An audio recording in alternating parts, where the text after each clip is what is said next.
The world expected missiles. The world expected fighter jets. The world expected power. But what did America just reveal right now? A cheap drone. A simple drone, a drone that looks shockingly familiar.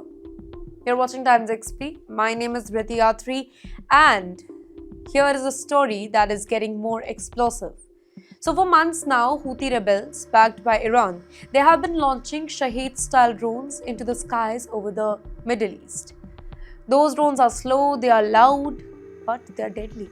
They have targeted ships, they have challenged American warships, they have embarrassed one of the most powerful militaries on the planet. And now something stunning has happened. The United States has changed its strategy. Washington has unveiled a new, low-cost and one-way drone attack. No fancy name, by the way, no billion-dollar marketing campaign here. Just one clear aim. And that aim is to strike and not return. Exactly like Iran's Shahed drones. Yes, you heard that right.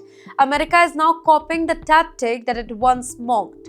The same tactic used by Iran and handed over to groups like the Houthis. And suddenly, the question becomes unavoidable here. Is the US learning from its enemies or admitting defeat by it? Well, these new American drones, they are not built to come back home. They are built to explode on impact. They are cheap, they are fast, they are disposable, and they are very, very dangerous. Designed to flood the battlefield in large numbers.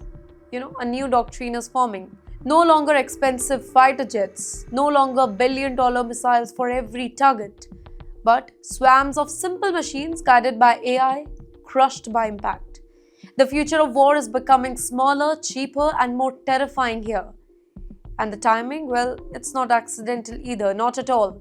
This announcement comes right after months of humiliation in the Red Sea. Houthis drowning the drones, Houthis harassing the ships, Houthis forcing the US and allies to change their routes. A small group with simple weapons, challenging a superpower and winning attention.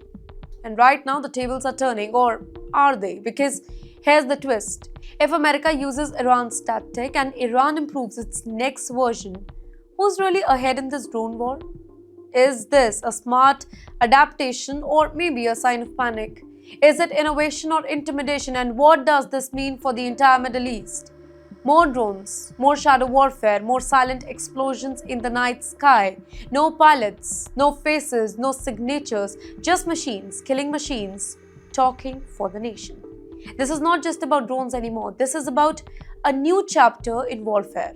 Written by Iran's idea, carried out by US hands. One final thought. If even the world's strongest military has to copy its enemy to survive, then who really is winning this war? Stay alert, because the next conflict won't be fought by the soldiers, it will be fought by shadows in the sky.